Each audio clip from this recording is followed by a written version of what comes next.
Notre enjeu chez Orange, il est très simple, c'est de connecter le monde. Et c'est pour ça qu'on a besoin d'infrastructures, parce que le numérique, il n'est pas virtuel. On a besoin de poteaux, on a besoin de tours, on a besoin de fibres optiques.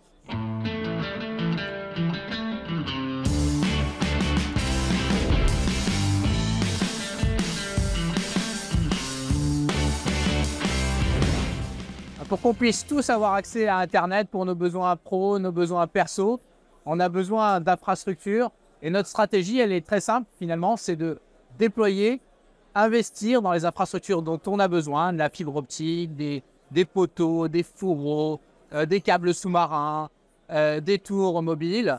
Et pour pouvoir le faire de la manière la plus efficace possible, on va non seulement l'utiliser pour nos besoins propres, pour nos clients, mais on va aussi la commercialiser en wholesale. Et c'est là où mon activité intervient auprès d'autres opérateurs, donc la mutualiser ces infrastructures un maximum. C'est tout l'enjeu de notre stratégie. Déployer là où on en a besoin, mutualiser un maximum ces infrastructures.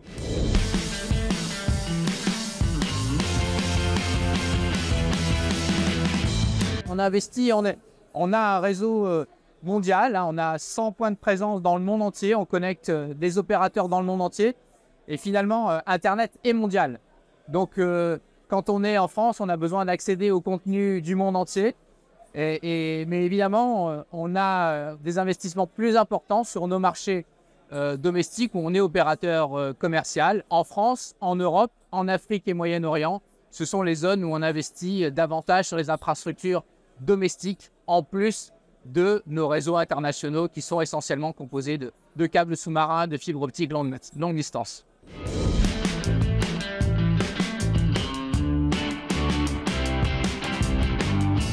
Les infrastructures, c'est des financements considérables.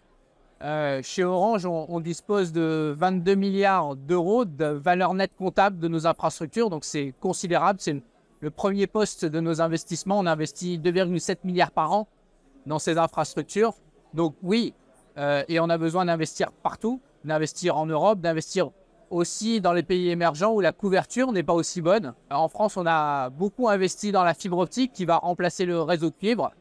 Aujourd'hui, ces investissements arrivent quasiment à leur terme, mais on voit que dans beaucoup de pays du monde, on a besoin encore de couverture mobile, on a besoin de déployer des tours, on a besoin de déployer de la fibre. Et donc ces investissements, ces besoins, ils sont considérables.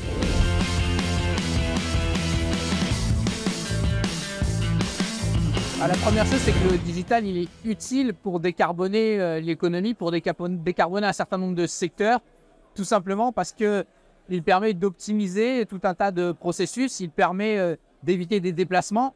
On pense au télétravail, on pense aux réunions à distance, les Teams, les Zooms, qui nous évitent des déplacements. On pense aussi à toutes ces plateformes d'échange. On sait que l'un des enjeux de la décarbonation de l'économie, c'est l'économie circulaire, de pouvoir réutiliser des objets plutôt que de les fabriquer à nouveau. Tout ça, ça passe par des plateformes numériques.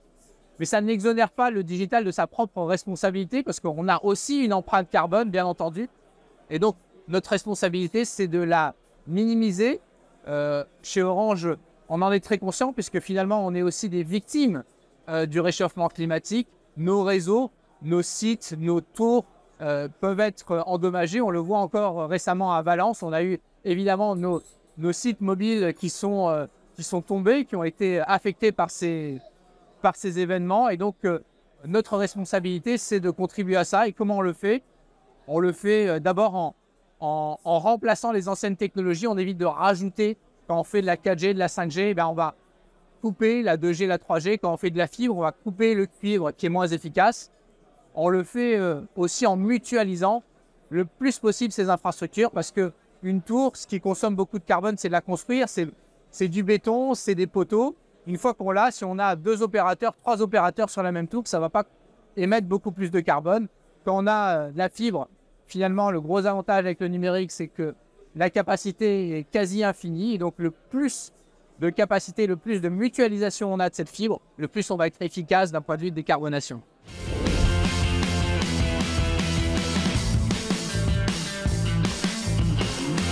Un InfraWix, c'est fondamental parce que ça met en relation tous les acteurs des infrastructures. Et on l'a vu, les besoins sont considérables, les besoins d'investissement. Et donc, c'est important d'avoir des acteurs qui sont prêts à financer, à mettre les milliards dont on a besoin sur la table. C'est important aussi d'avoir des acteurs avec qui on peut parler de mutualisation, parce qu'encore une fois, l'essentiel, c'est pas d'avoir chacun son projet, mais d'avoir des projets où on va agréger les demandes de différents acteurs. Et puis, c'est important aussi, en particulier cette année, d'avoir ce focus sur la décarbonation, parce que c'est un enjeu fondamental de l'économie, fondamental pour les infrastructures également.